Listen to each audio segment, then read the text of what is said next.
आगे देखिए क्वेश्चन, आगे क्वेश्चन दिया हुआ है, एक टन इस्पात, एक टन होता है, यहां टन हो गया, एक टन इस्पात बनाने में कितने मैग्नीज का उपयोग किया जाता है? तो याद रखना है, एक टन इस्पात बनाने के लिए जो मैग्नीशियम का उपयोग किया जाता है बेटा, वह कितना होता है? जरा बताइए तो, बताइए कितना होता है? याद रखना है 10 किग्राम, मतलब 10 किलोग्राम होता है। आगे देखिए, उड़ीसा किस खनिज का सबसे अच्छा उत्पादक है? उड़ीसा होता है यहां, उड़ीसा किस खनिज का सबसे बड़ा क्या है? बताइए, उड़ीसा किस खनिज का सबसे बड़ा उत्पादक है? तो याद रखना है मैग्नीज का। मैग्नीज उत्पाद में उड़ीसा जो है यह बेटा बहुत आगे है। क्या है? बहुत आगे है, तो याद रखना है। चलिए आगे, 1 मिनट, हाँ चलिए ठीक है, काउंट आउट। चलिए आगे देखिए, एल्युमिनियम बनाने के लिए किस खनिज की आवश्यकता पड़ती है? एल्युमिनियम जो बनाते हैं हम लोग, एल्युमिनियम जो बनाया जाता है उसमें कौन सा खनिज का यूज किया जाता है? तो याद रखना है बॉक्साइड का। किसका? बॉक्साइड का। आगे दिया है, देश में तांबे का कुल भंडार कितना है? देश में तांबे की कुल भंडार की बात हो रही है बेटा, याद रखना है। देश में तांबे की जो कुल भंडार है या कुल भंडारण है वह 125 करोड़ टन है। कितना? 125 करोड़ टन है, 125 करोड़ टन है। आगे देखिए, आगे दिया है, बिहार झारखंड में देश का कितना प्रतिशत अभ्रक का उत्पादन होता? कह रहा बिहार झारखंड में, बिहार और झारखंड में देश का कितना प्रतिशत अधिक अभ्रक का उत्पादन होता है? तो आपको याद रखना है कितना का होता है? तो याद रखना है 80। कितना होता है? 80। चलिए आगे देखिए,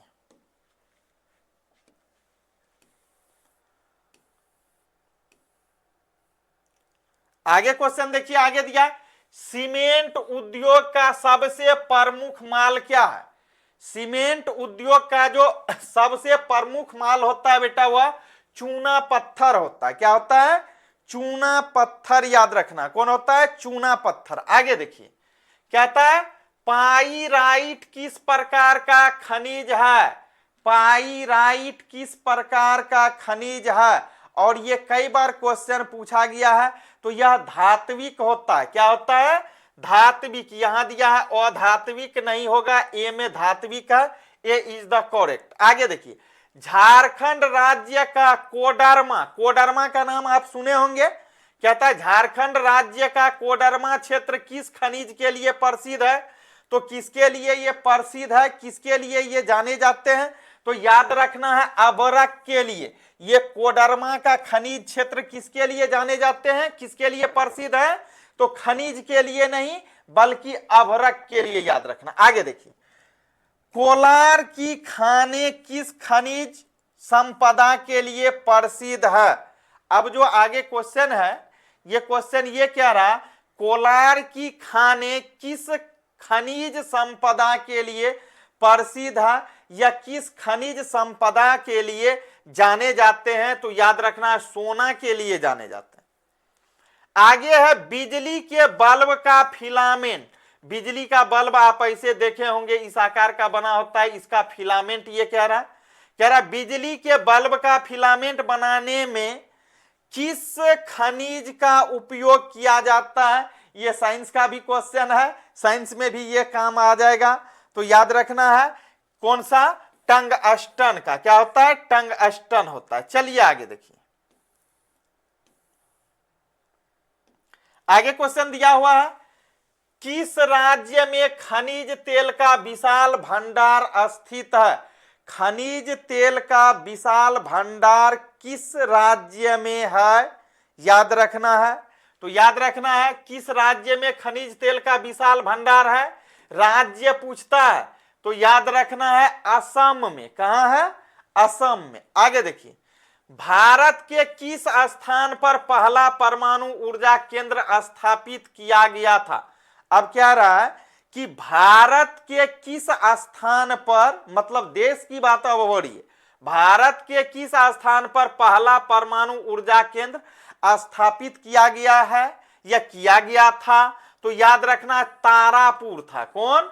तारापुर था, तारापुर था। आगे देखिए, कौन सा ऊर्जा स्रोत अनवीकरणीय है? अनवीकरणीय और नवीकरणीय ऊर्जा स्रोत से आपका क्वेश्चन बनेगा।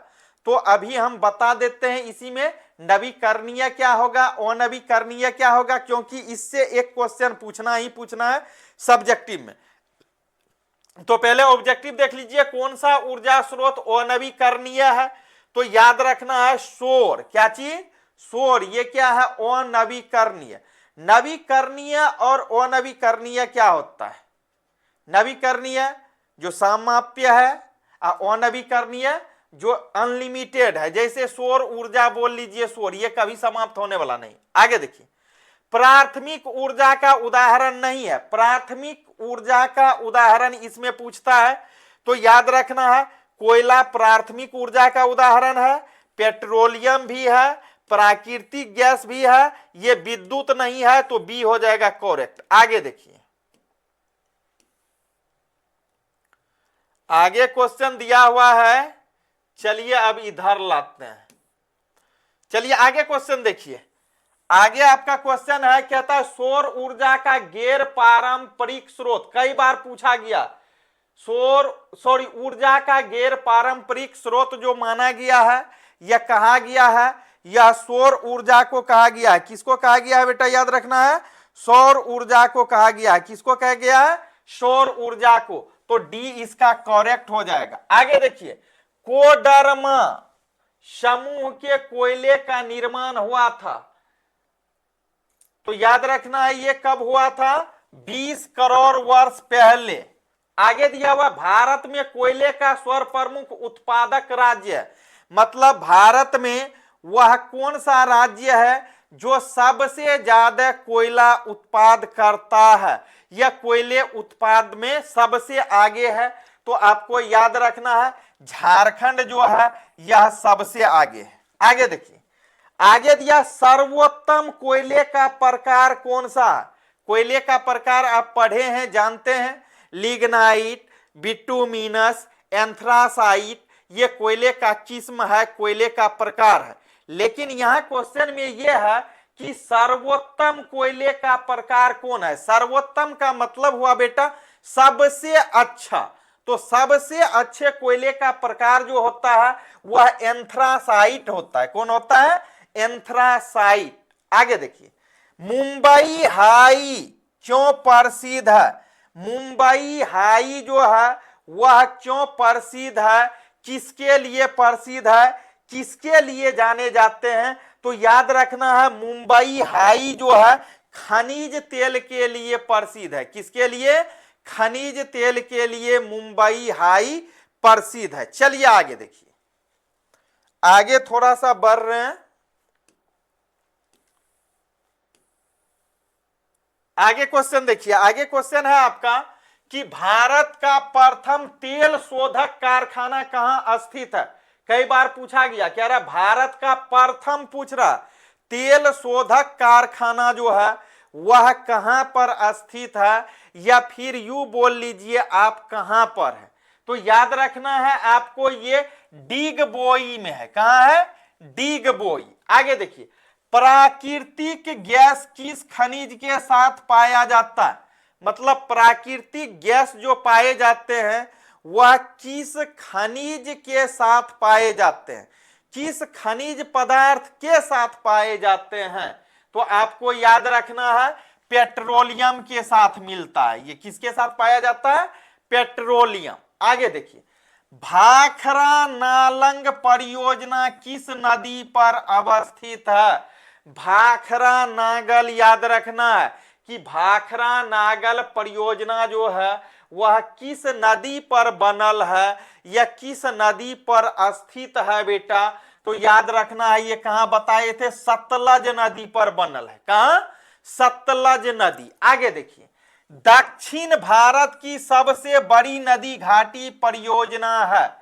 दक्षिण भारत की सबसे बड़ी नदी घाटी परियोजना जो है बेटा वह कौन सा है, हीराकुंड है। याद रखना कौन सा है, हीराकुंड है। आगे देखो, कहता है इनमें से कौन सा या इनमें से कौन ताप विद्युत केंद्र का उदाहरण है।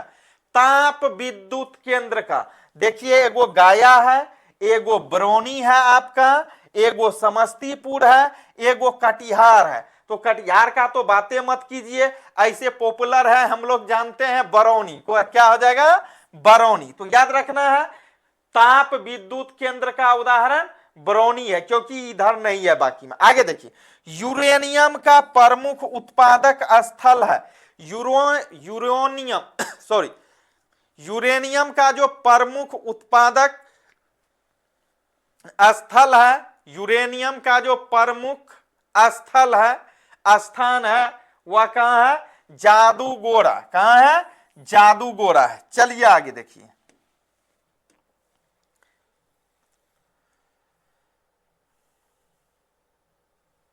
आगे क्वेश्चन दिया हुआ है, कहता है एशिया का सबसे बड़ा परमाणु विद्युत गृह है। एशिया का सबसे बड़ा परमाणु गृह जो है वह कहां है बेटा, याद रखना है क्वेश्चन, एशिया का सबसे बड़ा परमाणु गृह। तो ये याद रखना है तारापुर में है। कौनपुर में है, तारापुर में। आगे, भारत के किस राज्य में सौर ऊर्जा के विकास की सर्वाधिक संभावनाएं हैं। जरा इस क्वेश्चन को समझिए। क्वेश्चन ये कह रहा है कि भारत के किस राज्य में होता, भारत के किस राज्य में सौर ऊर्जा के विकास की सर्वाधिक संभावनाएं है। तो ये राजस्थान में है। कहां है, राजस्थान में। आगे देखिए, ज्वारीय एवं तरंग ऊर्जा, अब कहता है ज्वारीय एवं तरंग ऊर्जा उत्पादन हेतु भारत के अधिक अनुकूलित परिस्थितियां पाई जाती है। यह कहां पर पाई जाती है, तो याद रखना है खंभात की खाड़ी में। कहां, खंभात की खाड़ी में पाई जाती है, या तो फिर पाया जाता है। आगे देखिए, नवेली, क्या चीज, नेवेली कोयला क्षेत्र में किस किस्म का कोयला पाया जाता है। अभी बताए थे किस्म हम, एंथ्रासाइट, बिटुमिनस, लिग्नाइट। तो यह कहता है नेवेली कोयला क्षेत्र में किस किस्म का कोयला मिलता है। तो इसमें जो मिलता है बेटा लिग्नाइट मिलता है। कौन सा मिलता है, लिग्नाइट मिलता है। चलिए आगे चलते हैं, चलिए आगे। अब आगे देखिए क्वेश्चन जो आपका है स्क्रीन पे। चलिए चलो निकलो, आगे क्वेश्चन है, निम्नलिखित में से कौन पवन ऊर्जा से संबंधित है। पवन ऊर्जा से संबंधित पूछ रहा है, याद रखना ऐसा क्वेश्चन आएगा ही आपको। कहता है निम्नलिखित में कौन पवन ऊर्जा से संबंधित है।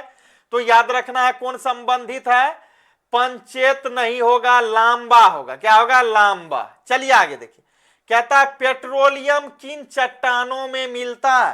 पेट्रोलियम जो प्राप्त होता है बेटा, वह कौन सा चट्टान से पेट्रोलियम प्राप्त होता है, किस चट्टान में पेट्रोलियम मिलता है। तो याद रखना है किस में मिलता है, ये परतदार चट्टान में पाया जाता है पेट्रोलियम। किस में, परतदार चट्टान से प्राप्त होता है, या यूं बोल लीजिए फिर मिलता है या मिलती है। आगे देखिए, काला हीरा के रूप में प्रसिद्ध है। काला हीरा के रूप में कौन प्रसिद्ध है, किसे काला हीरा कहते हैं, अबरक को नहीं, क्योंकि अबरक काला नहीं होता, लोहा को नहीं, डीजल को नहीं, लेकिन कोयला को काला हीरा बोलते हैं, ब्लैक डायमंड। कोयला को क्या बोलते हैं, ब्लैक डायमंड बोलते हैं। आगे देखिए, आगे क्वेश्चन है, भारत में बिजली की सर्वाधिक खपत किस कार्य क्षेत्र में। मतलब भारत में जो बिजली सबसे अधिक खपत होती है वह किस चीज में होती है। तो याद रखना है याद रखना है भारत में बिजली की सर्वाधिक खपत जो कार्य क्षेत्र है वह उद्योग धंधे में होता है। बिजली सबसे अधिक किस में खर्चा? उद्योग में। आगे देखो,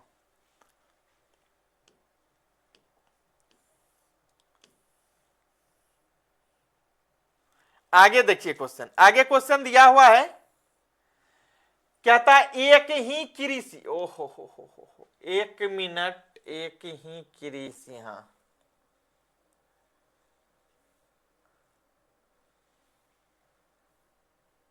हाँ चलिए देखिए, कहता है एक ही कृषि वर्ष में, कह रहा आगे क्वेश्चन है आपका कि एक ही कृषि वर्ष में एक ही भूमि में एक से अधिक फसलों को उजागर उत्पादन, उगाकर उत्पादन में वृद्धि करना क्या कहलाता है?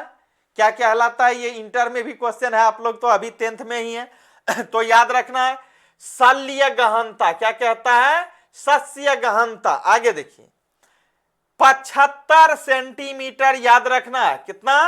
75 सेंटीमीटर से कम वर्षा वाले क्षेत्रों में होने वाली कृषि को क्या कहा जाता है? तो इसको शुष्क कृषि के नाम से जानते हैं, या शुष्क भूमि इसी को कहा जाता है। आगे देखिए, आगे क्वेश्चन दिया 75 सेंटीमीटर से, यहां कम की बात हो रही थी, यहां अब कहता है 75 सेंटीमीटर से अधिक वर्षा वाले क्षेत्र में होने वाले कृषि को क्या कहेंगे? तो इसको आर्द्र कृषि कहा जाता है। कौन सा? आर्द्र कृषि। आगे देखिए, आगे क्वेश्चन दिया हुआ है दूध उत्पादन से संबंधित या दुग्ध उत्पादन से संबंधित ऑपरेशन फ्लड 2 नामक, कौन सा? ऑपरेशन फ्लड 2 नामक योजना की शुरुआत कब हुई थी, या फिर योजना की शुरुआत कब की गई थी? तो याद रखना है 1981 में ही शुरू हुआ था। कितना में? 1981 में बेटा। आगे चलिए,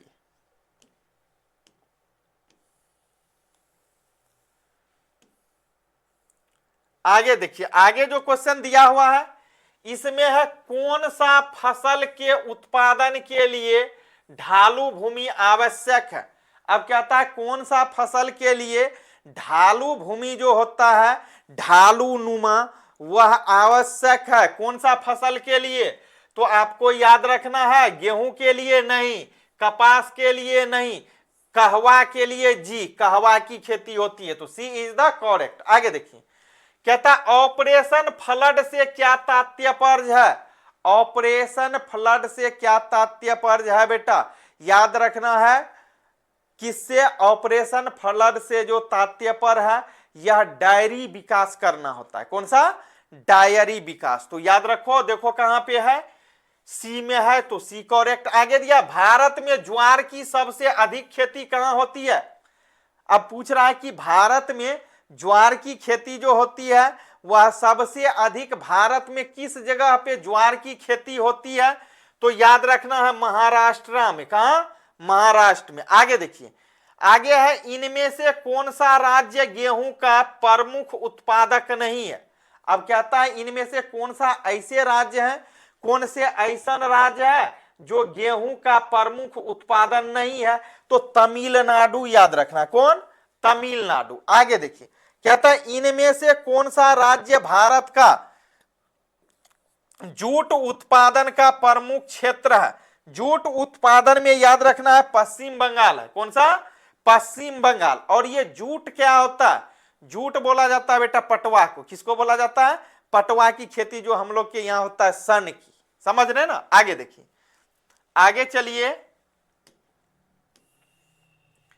आगे क्वेश्चन दिया हुआ है हार्वेस्टर का प्रयोग किस कार्य में किया जाता है? हार्वेस्टर, हार्वेस्टर का जो बेटा हम लोग प्रयोग करते हैं कृषि कार्य के लिए। किसके लिए करते हैं?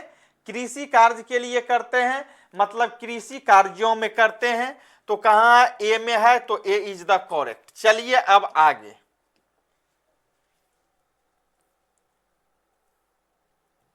आगे देखिए, आगे जो क्वेश्चन दिया हुआ है, आगे है क्वेश्चन, क्या रहा है इनमें कौन सी इनमें कौन सी फसल है रक्षी फसल? तो मोटे अनाज, कपास, गन्ना, चावल। तो याद रखना है गन्ना हो जाएगा। कौन हो जाएगा? गन्ना। आगे दिया किस फसल को सुनहरा रेशा कहा जाता है? यह क्वेश्चन कई बार पूछा गया है। वह कौन सा फसल होता है या वह कौन सा फसल है जिसे क्या कहा जाता है? कौन सा? सुनहरा रेशा के नाम से जो फसल जाने जाता है वह जूट होता है। क्या होता है? जूट होता है, जिसको आप पटवा बोलते हैं। आगे देखिए, कौन सा फसल उजला सोना के रूप में प्रसिद्ध है? अब उजले सोने के रूप में जो फसल प्रसिद्ध होता है बेटा, उसको हम लोग बोलते हैं कपास। क्या बोलते हैं? कपास बोलते हैं। आगे दिया है निम्नलिखित में से खरीफ फसल का उदाहरण है। तो खरीफ फसल का जो उदाहरण है, यह खरीफ फसल किसे कहेंगे इसमें से? तो याद रखना है चावल को खरीफ फसल के नाम से जाना जाता है। किसको? चावल को। आगे देखिए, आगे दिया चावल की खेती के लिए कौन सी मिट्टी उपयोगी है? कई बार यह क्वेश्चन पूछा गया है कि चावल की खेती के लिए प्रयुक्त मिट्टी जो होती है वह कौन सा है? तो याद रखना है जलोढ़ मिट्टी में चावल की खेती बहुत ठीक ठाक, बहुत अच्छी होती है। चलिए आगे देखिए,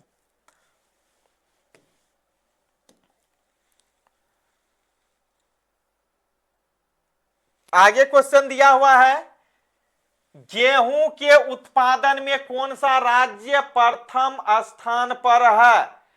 गेहूं उत्पादन में जो राज्य प्रथम स्थान पे है बेटा, वह कौन सा है? याद रखना है वह उत्तर प्रदेश है। कौन प्रदेश? उत्तर प्रदेश। आगे रोपण कृषि का उदाहरण है। याद रखना रोपण कृषि बहुत अच्छा क्वेश्चन है। रोपण कृषि क्या है? देखिए तो चाय है, गेहूं है, अरहर है, मटर है। तो कौन हो जाएगा? कौन हो जाएगा बताइए? रोपण कृषि पर आधारित है। तो देखिए गेहूं नहीं होगा, मटर नहीं होगा, अरहर नहीं होगा, चाय होगा। चाय रोपण कृषि में जाता है। कौन कृषि में? रोपण कृषि में जाता है। चलिए आगे देखिए, आगे दिया है अरेबिका। अरेबिका और रोबस्टा का संबंध किस फसल से है? तो अरेबिका और रोबस्टा का जो संबंध है बेटा, वह कहवा से होता है। किससे है? कहवा से। याद रखना है कहवा। आगे देखिए, हरित क्रांति का सबसे अधिक प्रभाव किस फसल पर पड़ा?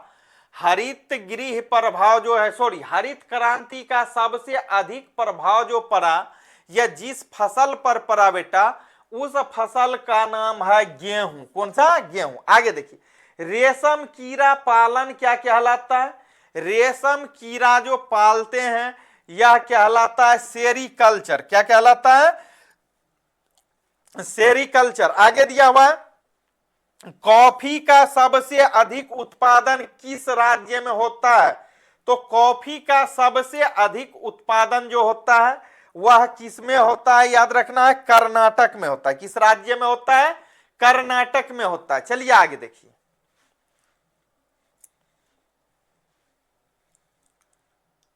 आगे देखिए, आगे क्वेश्चन दिया हुआ है कॉफी वाला हो गया आपका। चलिए निर्माण उद्योग में घुसाते हैं। आगे देखिए क्या आता है, इनमें से कौन औद्योगिक अवस्थित का कारक नहीं है? कहता है इनमें से कौन औद्योगिक अवस्थित का कारक नहीं है? तो कौन सा कारक नहीं है?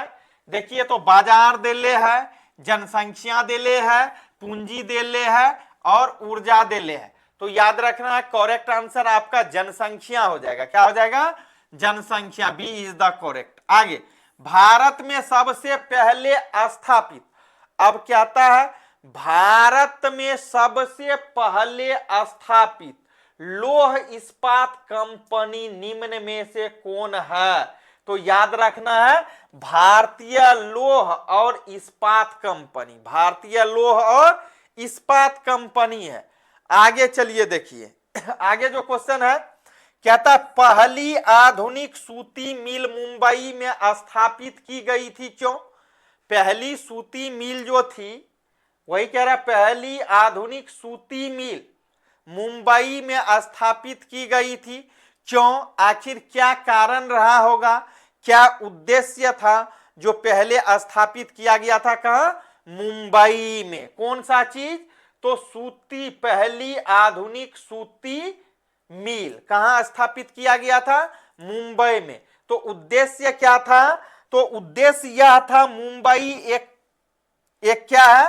पतन है, इसलिए आगे यह एक कपास उत्पादक क्षेत्र के निकट स्थित है, यह भी कारण था।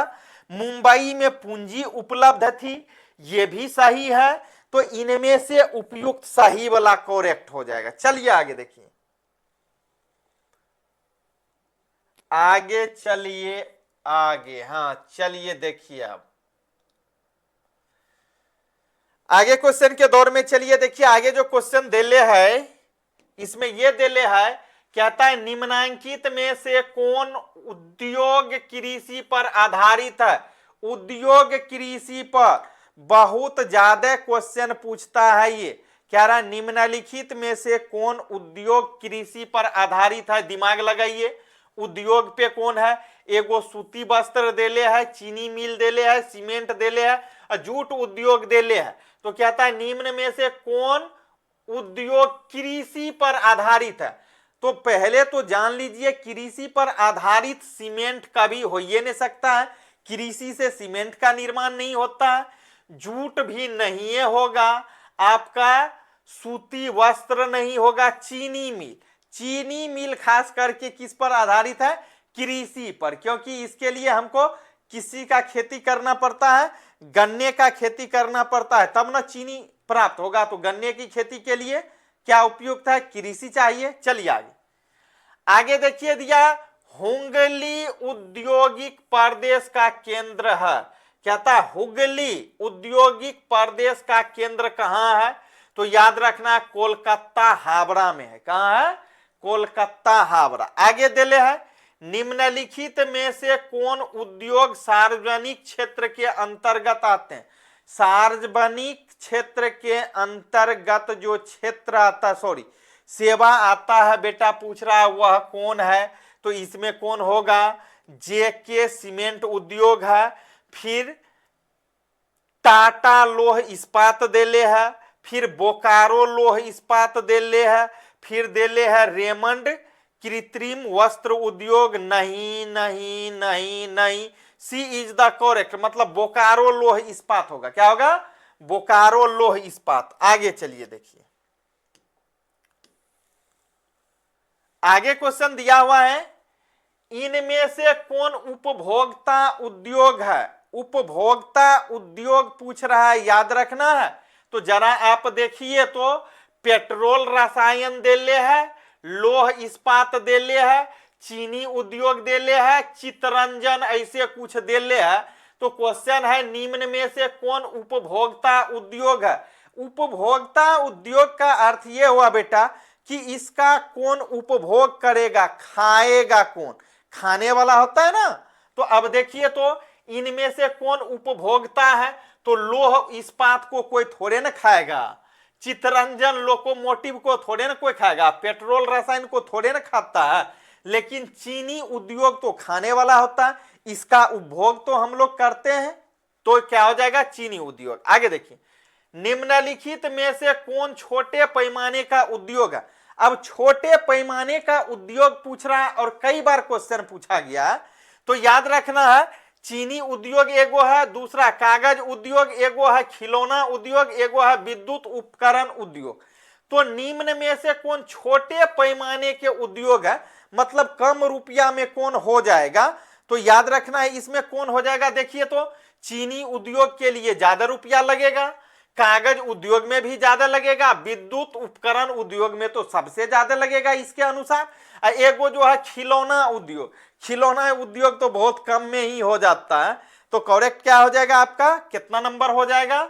सी नंबर करेक्ट हो जाएगा, खिलौना उद्योग। आगे देखिए, भोपाल त्रासदी में किस गैस का रिसाव हुआ था? बहुत पहले आप लोग को याद है कि भोपाल त्रासदी हुआ था, वहां गैस का सीपेज हुआ था, मतलब गैस ब्लास्ट किया था तो उसका उद्देश्य क्या था, यहां किसके कारण हुआ था, तो वही क्या था, भोपाल त्रासदी में गैस का रिसाव हुआ था।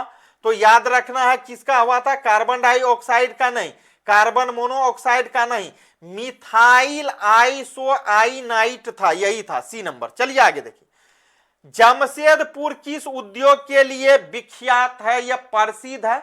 जमशेदपुर क्यों जाने जाते हैं, किस चीज के लिए जाने जाते हैं, तो आप लोग को मालूम होगा कि जमशेदपुर जो जाने जाते हैं, जमशेदपुर जो प्रसिद्ध हैं, जमशेदपुर जो बेटा विख्यात है, या आप यू बोल लीजिए प्रसिद्ध है, वह किस चीज के लिए जमशेदपुर जाने जाता है। सीमेंट के लिए नो बाबा, सूती कपड़ा के लिए नो बाबा, चीनी उद्योग के लिए नहीं बाबा, लौह इस्पात उद्योग के लिए।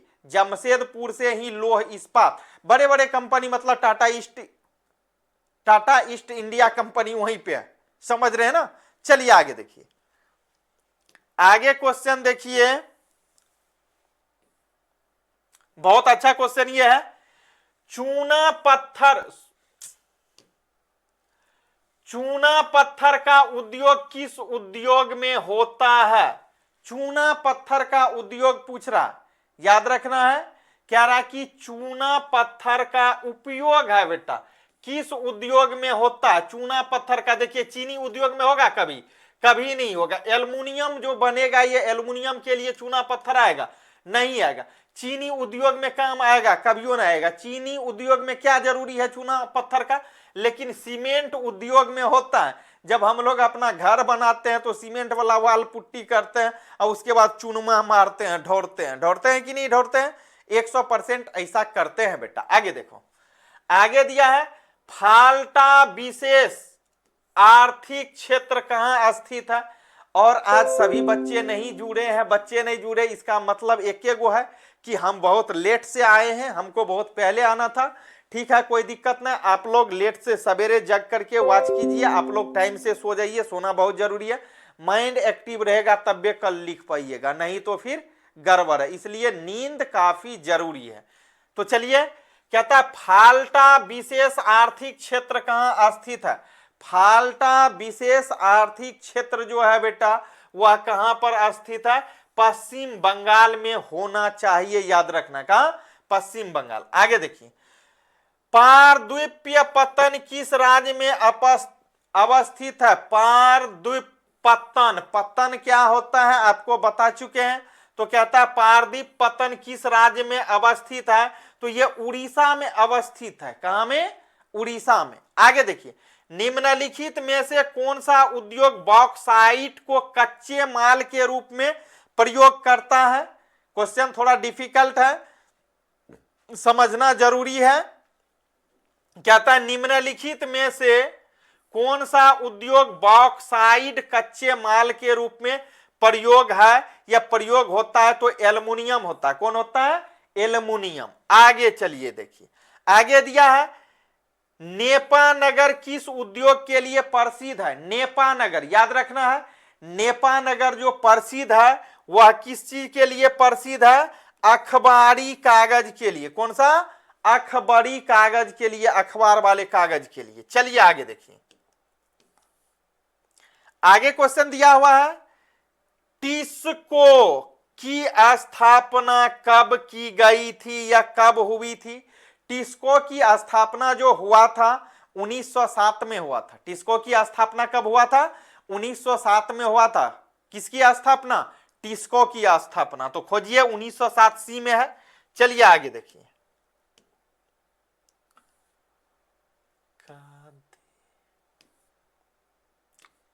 और चलिए इससे आगे अब एक ही कृषि वाला हो गया है, इनमें से कौन, हाँ चलिए आगे देखिए, यही तो था।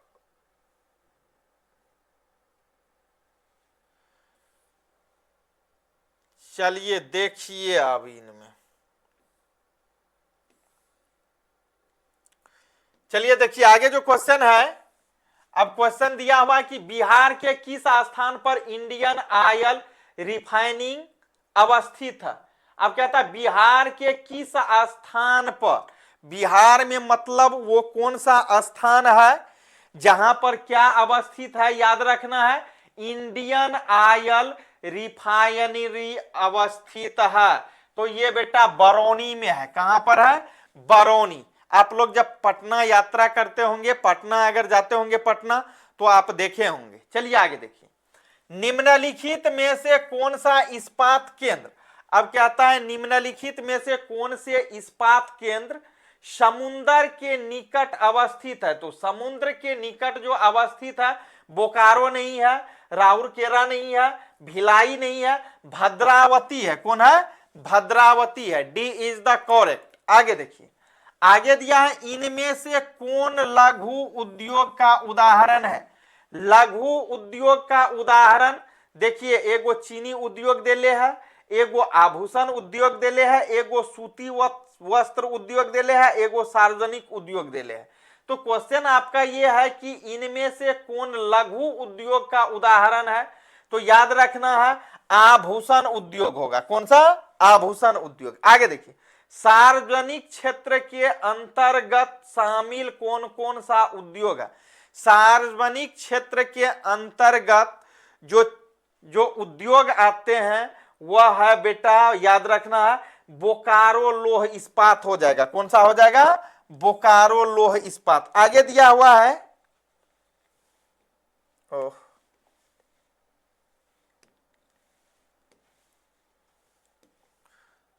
चलिए आगे देखिए क्वेश्चन।